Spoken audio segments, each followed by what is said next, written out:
Lagian kan gue udah bilang, gue nggak gila-gila masuk surga, say. Gue mau di neraka juga udah nggak apa-apa. Happy, temen-temen gue banyak.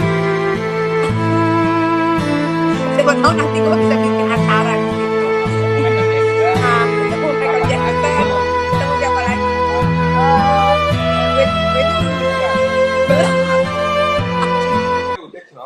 Bukan penyanyi. Assalamualaikum warahmatullahi wabarakatuh, Buya. Assalamualaikum warahmatullahi wabarakatuh. Afwan, Buya mau bertanya. Ada orang yang mengucapkan kata-kata seperti ini. Saya sih sudah gak terobsesi masuk surga. Di neraka juga gak apa-apa. Di sana juga saya punya banyak teman. Apakah pernyataan ini membuat dia keluar dari iman, Buya? Mohon nasihat untuk kami semua, Buya. Jika yang mengucapkan itu adalah ahli la ilaha illallah, maka kita ucapkan innalillah, karena itu bencana besar. Dan hendaknya kita tidak terima dan sedih, karena ahli la ilaha illallah itu telah masuk wilayah aman dan iman. Tiba-tiba kok punya ungkapan-ungkapan semacam itu, artinya dia telah kecelakaan berat. Kalau ada seorang hamba yang berkata semacam itu, maka dia telah kecelakaan besar. Kita harus sedih. Dia mendapatkan musibah. Bukan saja tabrakan mobil retak kepalanya, bukan, tapi imannya yang hilang. Harus sedih kita dengar orang semacam itu. Kalau dia memang ahli la ilaha illallah tiba-tiba mengucapkan seperti itu, sedih. Ya kita doakan semoga dapat hidayah dan sadar kalau ada orang semacam itu. Adapun hukumnya orang mengucapkan kalimat yang merendahkan surga dan neraka, Ibnu Hajar dalam Qawatiknya dan menjelaskan termasuk adalah hal yang menjadikan seseorang itu keluar dari iman adalah merendahkan surga dan merendahkan neraka. Ini yang pertama. Kemudian jika ada orang mengucapkan semacam itu, kita sedih. Kullun muyassarun lima khuliqalah. Hadis Imam Bukhari Muslim meriwayatkan hadis ini. Kullun muyassarun lima khuliqalah. Semua orang itu akan Allah mudahkan sesuai dengan tujuannya itu di mana nanti. Kalau ahli surga akan dimudahkan oleh Allah untuk meniti jalan surga. Kalau ahli neraka akan dimudahkan oleh Allah meniti jalan neraka. Tidak usah kita menilai orang, tidak perlu juga kita mengatakan kalau dia adalah telah meniti ke neraka. Enggak, itu nasihat untuk kita kok semua. Artinya begini, yuk kita sadar semuanya. Saya, Anda, termasuk orang yang mengucapkan kalimat seperti itu, ayo kita sadari bahwasanya kalau memang orang itu ahli surga, dia akan dimudahkan untuk meniti amalan-amalan ahli surga. Tapi kalau ternyata memang ahli neraka, kita itu susah melakukan kebaikan. Jalannya ya kayak tiba-tiba mengucapkan kalimat semacam itu. Hati-hati. Mari kita koreksi diri kita sendiri. Nggak usahlah ngoreksi orang. Semoga kalau memang yang mendengar, yang mengucapkan kalimat seperti itu bisa mendengar kalimat kami ini, semoga bisa sadar. Artinya apa?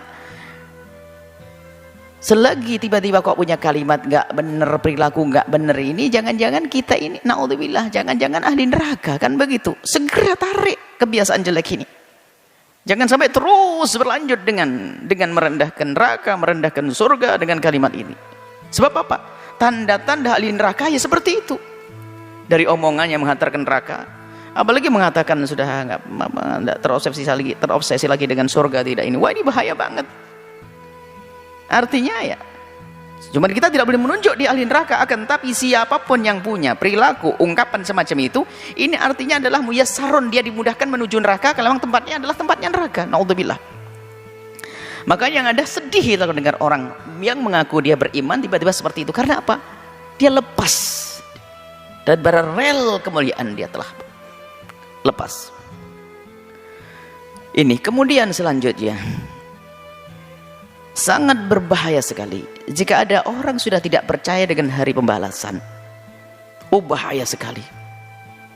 Dan Anda pun jangan bergaul dengan orang yang semacam itu, karena urusan Anda dengan dia hanya untuk kepentingan dia saja di dunia.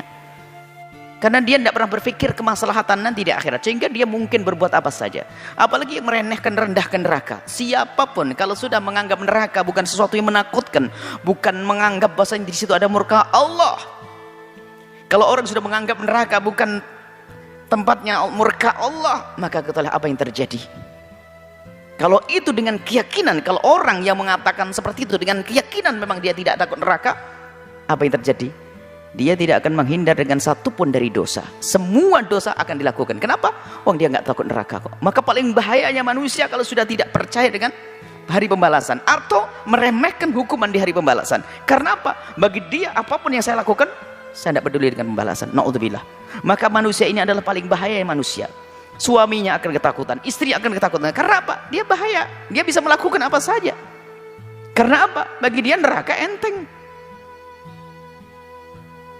Anda mau jual beli dengan orang ini, dia bisa saja menipu Anda. Kenapa? Dia tidak peduli kok.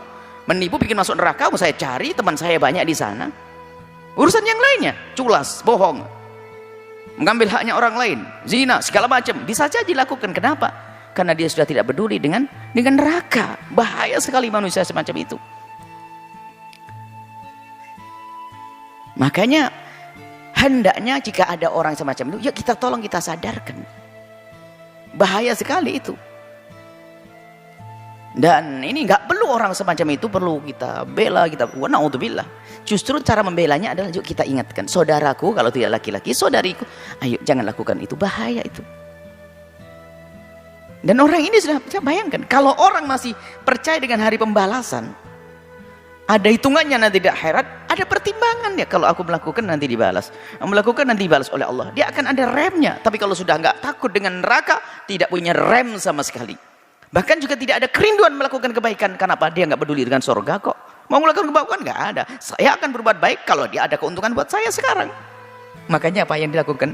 Pamrih semuanya. Tidak akan tulus dia. Maka bahaya orang semacam ini. Na'udzubillah. Maka ayo kita doakan jika ada orang-orang semacam ini, semoga Allah memberikan hidayah. Sedih kita, bahaya sekali duduk kita takut duduk dengan orang-orang semacam itu. Kenapa? Tidak ada nggak ada remnya, nggak ada remnya. Karena berdosa bagi dia menghantarkan dia ke neraka, dia bangga dengan neraka. Na'udzubillah. Atau memang sudah tidak punya iman dengan neraka. Masya Allah. Ini seperti itu. Jadi tolonglah, kalau memang ada, saya tidak ngerti apakah banyak atau ada, betul ada. Kalau memang ada orang mengucapkan hal yang demikian itu, yuk kita doakan semoga diberi kesadaran, karena bahaya sekali dengan dia. Bahkan kalau di masyarakat kita orang semacam itu paling bahaya. Dia bisa melakukan apa saja. Kenapa? Karena dia sudah tidak takut neraka. Diajak kebaikan kayak apapun nggak bisa. Kenapa? Pertimbangan dia adalah dia tidak senang, tidak merindukan surga lagi. Allah main dicari. Yang dicari adalah asalkan dia punya keinginan terpenuhi, selesai. Bukankah itu paling bahaya manusia? Bisa jadi orang paling rakus, orang paling jahat, orang paling kena. Kalau tidak segera dia sadar. Maka kalau ada orang-orang semacam itu dari umat la ilaha illallah, kita doakan semoga Allah beri kesadaran, karena dia bahaya sekali, bahaya sekali, bahaya sekali, dan nular penyakit ini. Apalagi jika ini dilakukan oleh seorang tokoh besar misalnya, atau orang yang punya ketenaran, mempengaruhi ke bawah semuanya. Maka jangan sampai kalau memang itu seorang ustadz tiba melakukan guyonan begitu akan kagum, atau seorang apa saja. Kalau ini akan mempengaruhi, na'udzubillah. Kalau dia punya nama akan terpengaruh, orang lain lebih banyak yang tersesat, na'udzubillah. Maka kami ingatkan kepada siapapun, hati-hati dengan orang-orang semacam ini. Pertama doakan dan jangan dekat-dekat, jangan berurusan dengan mereka. Karena apa? Dia punya racun yang membahayakan. Kenapa? Dia sudah tidak takut neraka, nggak ada remnya. Kalau dia punya kekuasaan akan habisin semuanya demi kesenangannya. Kalau dia punya keahlian akan dihabiskan keahliannya untuk menuruti kesenangannya. Nggak ada hitungan surga, nggak ada hitungan neraka. Itu manusia berbahaya. Semoga Allah menjaga kita semua, menjaga iman kita semuanya. Dan semoga semua yang kita lakukan di dunia ini diridhai oleh Allah. Dan Allah pilihkan jalan yang Allah ridhai. Yang pelaku dosa Allah ampuni. Dan siapapun yang kepleset lesannya salah, semoga segera sadar sehingga kembali. Allah maha kasih kok. Maka kalau orang-orang yang mengatakan semacam itu, pintu maaf Allah luas.